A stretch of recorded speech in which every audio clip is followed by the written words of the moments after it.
पक्षीको पंखमा धरतीको याद आयो बोलको गीतबाट स्वर परीक्षा उत्तीर्ण गरेर सक्रिय गायन यात्रामा लागेका नारायण गोपालको उपस्थिति नेपाली संगीत क्षेत्रका लागि कोशे ढुङ्गा साबित भयो।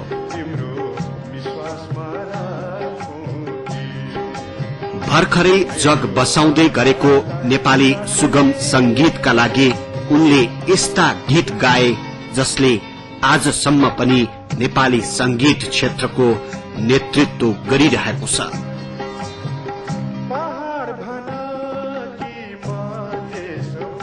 नारायण गोपालले जति गीत गाए ती सबै श्रोताको मन मस्तिष्कमा अझैसम्म छाइरहेको छ।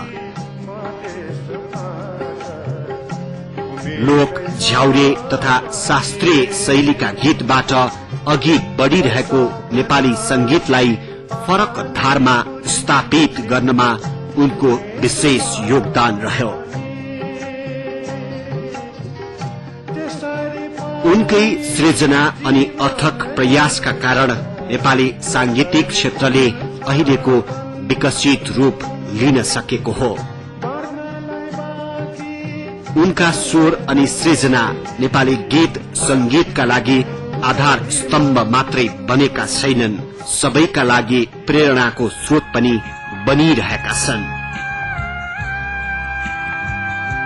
केवल गायन र सृजनामा मात्र आफूलाई होमेनन् नारायण गोपालले समसामयिक राष्ट्रिय तथा अन्तर्राष्ट्रिय राजनीतिका साथै इतिहास र साहित्यको अध्ययनमा पनि उत्तिकै चासो थियो। उनको बेजोड तार्किक शक्तिका धनी थिए नारायण गोपाल।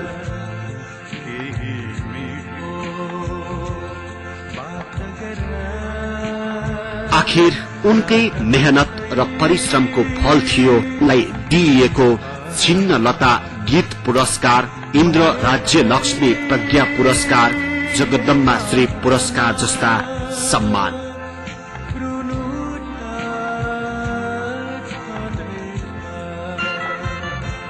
संगीतको क्षेत्रबाट जगदम्बा श्री पुरस्कार पाउने उनी हालसम्मकै एक्ला हुन्।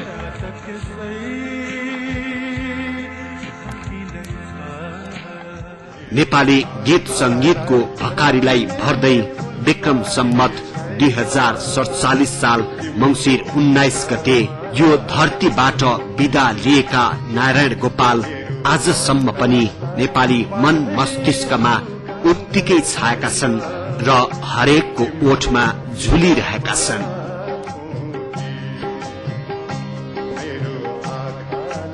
उनका गीतहरू अझै पनि नेपाली श्रोताको पहिलो रोजाइमा परिरहनु र ती गीतले नेपाली संगीतको प्रतिनिधित्व गरिरहनुले पनि प्रष्ट हुन्छ। नारायण गोपाल वास्तवमै स्वर सम्राट हुन् र उनी कालजयी छन् र रहिरहनेछन्।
काठमाडौँको नेवार समुदायमा जन्मेका नारायण गोपालको सुमधुर सम्बन्ध दार्जिलिङबाट आएका संगीत कर्मीहरूसँग भयो।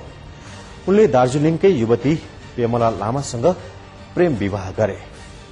सांगीतिक सहकार्यको महत्वपूर्ण क्षण पनि उनले दार्जिलिङबाट आएका संगीत कर्मीसँगै बिताएका थिए। दार्जिलिङकै गोपाल युञ्जनसँग त उनले मितेरी साइनो नै गाँसे। दुई मितज्यूको संयुक्त प्रयासमा यस्ता सिर्जनाहरू निस्केका छन् जुन आज पनि नेपाली संगीतको आधार स्तम्भका रूपमा रहेका छन्। भन्नेहरूले उनलाई घमण्डीको संज्ञा पनि दिन्थे, तर उनी आत्मविश्वासी थिए र संगीतको गुणस्तरमा कहिल्यै सम्झौता नगर्ने गायक संगीतकार थिए। नारायण गोपालको सांगीतिक यात्रासँगै जीवनको आरोह अनि अवरोह उनको समकक्षी स्रष्टाको सम्झनाहरूको अनुभवमा जोड्नेछौं। एकैछिनको विश्रामपछि काठमाडौँमा पहिलो पटक एकल गीती कार्यक्रम स्वर्णिम सन्ध्या गरेर अत्याधिक श्रोताको मन जित्न सफल गायक नारायण गोपाल एकाएक 2047 साल कार्तिक 18 गते बेहोस अवस्थामै काठमाडौँको वीर अस्पतालमा भर्ना भए। चिकित्सकहरूको अथक प्रयास र लाखौं प्रशंसकको शुभेच्छाका बावजुद पनि 2047 साल मंगिर 19 गते उनको दुखद निधन भयो र उनको निधनसँगै नेपाली संगीतको एउटा तार चुडियो।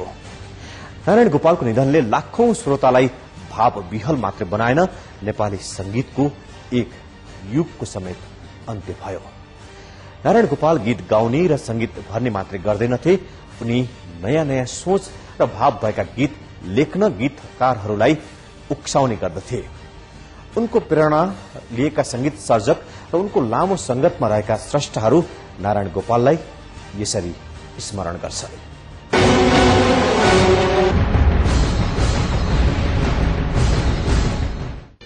यो एउटा विचित्र प्रकारको हुँदो रहेछ। आफूले चाहेको, आफूले मन पराएको मान्छेसँग चाहिँ छुट्टिनु पर्दाको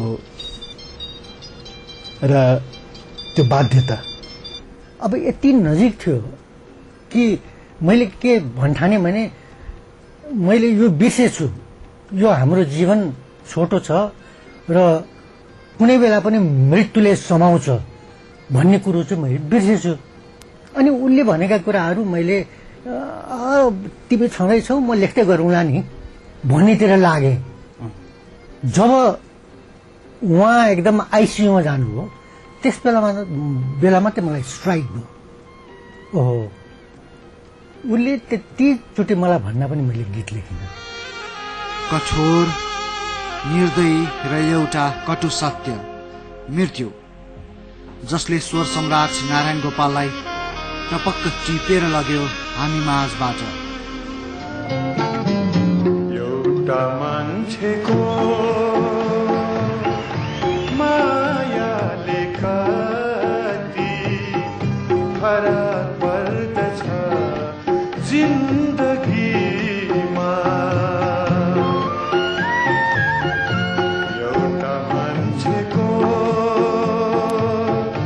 मायाले कति फरक पर्दछ जिन्दगीमा। एउटा साथीको साथले कति फरक पर्दछ जिउनुमा। एउटा मान्छेको मायाले कति फरक पर्दछ जिन्दगीमा। कुनै पूर्व संकेत हुँदैन मृत्युको। सायद, धेरै सायदहरू सम्भावना होइन यथार्थ थिए स्वर सम्राटका हकमा। तारा देवी र नारायण गोपालको युगल गीत सुन्नुहोस् भन्दाखेरि मलाई लाजले म भुतेको। यो यत्रो ठुलो गायिकासित नारायण गोपालले के गाउने होला? एक कान्छा ठट्टैमा जान लाग्यो, त्यो गाउनु हो। त्यसपछि कुञ्जमा गुन्जियो यो गाउनुभयो। त्यसपछि भोभो नसोध मलाई गाउनुभयो। स्वर्गकी रानी गाउनुभयो। मधुमास यो जिन्दगीको बाद न फुलिकिन उजाड भयो र अर्को अहिले मैले बिर्सेँ। 6वटा गीत उहाँले गाउनुभयो। अनि त्यसको 2 महिनापछि ल अब यो गीतहरू छाप्नलाई हामी कलकत्ता जाँदैछौँ रेकर्ड गर्न। अनि कलकत्ताबाट आएपछि जब उहाँको प्रसारण हुन गयो, एउटा अद्भुत के भनेदेखि म र मेरो भाइ प्रमोद मणि दीक्षित वरिष्ठ मेकानिकल इन्जिनियर हुनुहुन्छ उहाँ, हामीले एकचोटि घडी हेरेर हेर्दाखेरि 7 मिनट त फरमाइस मात्रै आयो। एक कान्छा ठट्टैमा आयो, बैस जान लाग्यो।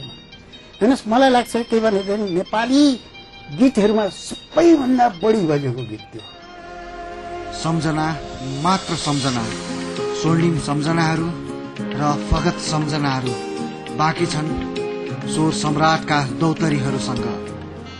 नारायण गोपाल प्रति एउटा भावपूर्ण श्रद्धाञ्जली अर्पण गर्न चाहन्छु। नारायण गोपाल हाम्रो समकालीन भएको नाताले हामी सँगसँगै रेड नेपालमा हामी जान्थ्यौँ, गीतहरूको रेकर्ड हामी गर्थ्यौँ। त्योभन्दा अगाडि करिब 16-17 सालतिरको कुरा हो,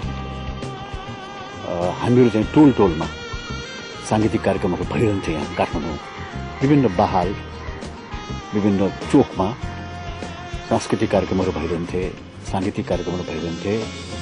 त्यो बेलाको एक किसिमको भाषिक आन्दोलन जस्तै थियो, साहित्यिक आन्दोलन जस्तै थियो। त्यसमा गीतहरू पनि समावेश हुन्थे र म, प्रेम ढोजजी, नारायण गोपाल हामी पनि त्यसमा भाग लिने गर्थ्यौँ। मेरो विचारमा उहाँले संगीतलाई साहित्यको एक किसिमको अन्तर आत्माको रूपमा, साहित्यलाई उहाँले चाहिँ संगीतको रूपमा चाहिँ विकसित गर्ने अथवा संगीतलाई साहित्यिकताको रूपमा चाहिँ अगाडि बढाउने तिरको उहाँको उन्मुखता चाहिँ बढ्दै गयो। त्यो उन्मुखताले गर्दाखेरि सांगीतिक क्षेत्रमा नारायण गोपालको विशिष्ट स्थान चाहिँ रहन गयो। नारायण गोपालजीलाई खास धेरै सानो उमेरदेखि चिन्छु र त्यो बेलाको सम्झना बढी याद आउँछ मलाई। अब उहाँले चिन्जान भएको 2008 सालतिरको कुरा हो। भेडासिङमा लक्ष्मण श्रेष्ठ भन्ने एकजना मेरो उहाँले अलिकति 2-4 वर्ष जेठ हुनुहुन्थ्यो र उहाँको धागो र कपासको पसल छ। अनि त्यहाँ चाहिँ म बराबर जान्थेँ। अनि एक दिन चाहिँ नारायण गोपाल सानै थियो, म उसलाई बिजनेस कान्छु हुनुहुन्छ, त्यहाँ भेटघाट भयो, त्यहाँ परिचय भएको थियो। त्यो बेला पनि अब सानै पनि मिठोसँग गाना यो भुइँमा त्यो टेबलमा ठटाएर ताल मिलाएर गाएर सुनाउनु उहाँको बानी जस्तै थियो। अनि त्यहाँ पनि त्यही गाना गाएर सुनाएर त्यस बेलादेखि परिचय हुँदै भएको थियो। र त्यसपछि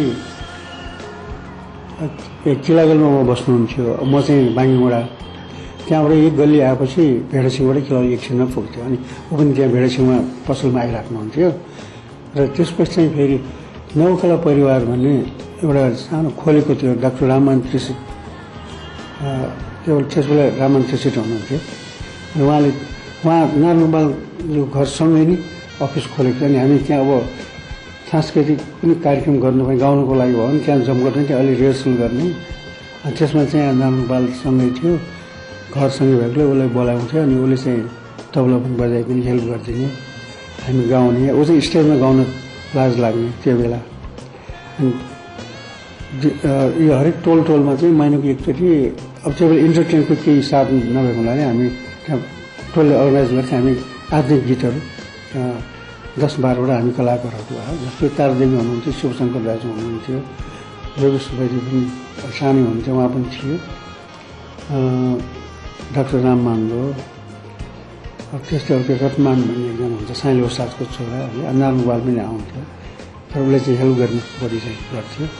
अनि त्यहाँ रिहर्सल गर्दा चाहिँ गाना पनि गाउनु पऱ्यो, तर बाहिर जान नगाउने हो। सरस्वतीको बास थियो स्वर सम्राटको गलामा, संगीत साधना थियो उनका लागि। त्यसैले त कालजयी गीत संगीतको ढुकुटी थुपारिदिए देशका लागि स्वर सम्राटले। होइन, ऊ पढ्ने मान्छे अध्येता हो है।